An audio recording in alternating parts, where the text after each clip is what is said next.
You got your 1, you got your 2 in Bello, and you got your 3. And you just got to figure the rest of that out. And I think that, it looks like we were all on it. Curtis said it at the beginning of the year. It looks like this team is a real World Series contender. When you look at this team and where they are offensively, I mean, you got guys that can hit all the way through your lineup. You look at defensively, they've been much better. Your closer is lights out. Your closer and your setup guy are spectacular, Whitlock and Chapman. You got three guys that can give you legit, 6, 7 innings. You have an ace in Crochet. This team literally has it all to win a World Series this year. And we all thought that was going to be the Celtics until the Tatum injury. Yeah. But now it looks like the Red Sox are going to be the next team. If you ask me who's the next team to win a championship, I would say the Red Sox. You would? Yep. Because I think even after the season, they're going to do something via free agency. What about the Connecticut Sun if they move here? Well, I mean, if they move here, they go because they're not very good right now, the Connecticut Sun. I mean, it's pretty clearly it's the Celtics. I mean, they just won. This year they're not going to be great. But you get Tatum back. and but we don't know what Tatum's going to look like when he gets back that first year. We don't know what Bello looks like in the playoff game. He'll be fine. We don't know anything about these guys. But right now, on paper, if you were to tell me who has the best chances of winning a World Series or winning a championship, I would say it's the Red Sox. Because, I like the fact that Tatum – but if Tatum didn't get hurt, they might have – it looked like they were going to get bounced in the second – was it the second round? Curtis, that is a giant bag of spring training merch there. That's what you're I ain't hearing. got no merch. That is Any merch I got, I paid for myself this year. Well, 2 years ago, you did get a big bag of merch. Yeah. We all got merch. Oh, just you, Sam Kennedy. I most Are you certainly gonna get did merch? not. No, I didn't. You know what? Shoot. Some of us get merch, some of us don't. All I get is a look away when I see people. So who do you think, based on what we're seeing right now, has the best chances of winning a championship in the next, I think let's Curtis call is it right. Like not 2 to 3 to 4 years. This season is a throwaway, but Jason Tatum is back in next season. I think the Celtics are. But do you think the Red Sox could win this year? Yes, I mean, anything can happen. Get me to October, Wiggy. Right, but anything can happen. are they going to be a playoff team come October? Let's say the Red Sox make the World Series and they play the Dodgers. What's the pre-series odds? I bet the favorite is going to be the Dodgers. Like probably like 3-4 to 1. Yeah, they'll be the favorite. But I mean, yeah. But in baseball, it's not like the favorite doesn't always win in baseball because you might have your 3 pitches be lights out.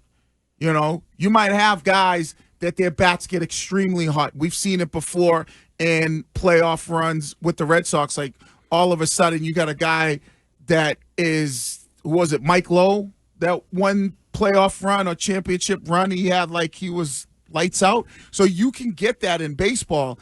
In basketball, you need your superstar to get you 25 a night. If Tatum struggles, you ain't winning. We seen that this year, right? You need that superstar to get it done. In hockey, you might need that goalie to stand on his head. The Sturminator. In football, you need the quarterback to be lights out. But in baseball, you might have a guy who comes out of nowhere and just is like, wow, we didn't see that coming. Yeah. What's more likely, the Red Sox make the World Series or the Patriots make the playoffs? The Red Sox make the World Series. That's the Patriots more make the likely? playoffs. Yep. Definitely Patriots. Oh, I'm Definitely with Patriots. Wiggy. I think the Red Sox making the World Series. The wild card is best of 3. That's a total crapshoot. And then you got to win the division series and the ALCS. Yep. 10 wins. But you have them at... Wasn't that long ago they caught lightning in a bottle? 2021, Curtis. Sure did. Lightning crashes. And Shime, you had them winning, 6 games? 7 games? Who, the Patriots? Yeah, so how do you make the playoffs with 6 wins? I'm just saying, he asked what is more likely. I said it's more likely the Patriots make the playoffs Yeah, but than if the Red Sox make the World Sean Series. is giving them 0 chance of getting to the World Series. Exactly. Thank you. Thank you, Greg. I appreciate the translation. And he's giving them 0 chance to get to the playoffs. So how does that work? I'm giving them a better chance to get to the playoffs than the Red Sox get to the World Series. Well, we will we'll talk about both tomorrow on this show. We'll be joined by Pop Douglas at 7:30 tomorrow morning, and by Craig Breslow at 9. And never mind Alex Bregman, who we talked about yesterday, extension-wise. Why no talk with Chapman? Like, I don't understand why you're not. Maybe because he's 37. Who cares? Eh. He hasn't given up a hit in. No, I know he's been spectacular in 2 months. I'm fine with it, honestly, Greg, because these guys are all a lightning in a bottle. What you just said, like I have no faith that next year he'll be this good. I would just ride that horse till you ride it all year, ride him like crazy, and then say we'll see how it goes. But if you offer him arbitration, then you get a first-round pick in return anyway. So if he signs in free agency, so I don't. To me, it would be Bregman. That is what I would be concerned about this offseason. Aroldis Chapman had a great year. It's just closers are just a dime a dozen. No, you just don't know when one's going to pop off and one's going to play. Keith Folk went from Mariano Rivera to me. And especially when you're 37 years old. You know what I mean? If he was 32, then maybe you say, okay, we'll roll the dice on him that he's going to have another 3-4 years like this. But I don't feel like we're rooting against the Red Sox. Here's a 617 text on the Subaru New England text line, which says, this is the only show on the station that is the flagship of the Boston Red Sox that actively roots against them. How are we rooting against? Wiggy and I just had them going to the World Series. I know. Like, that's what I don't get. Selective hearing. Like, why are you hating on my team? Yeah.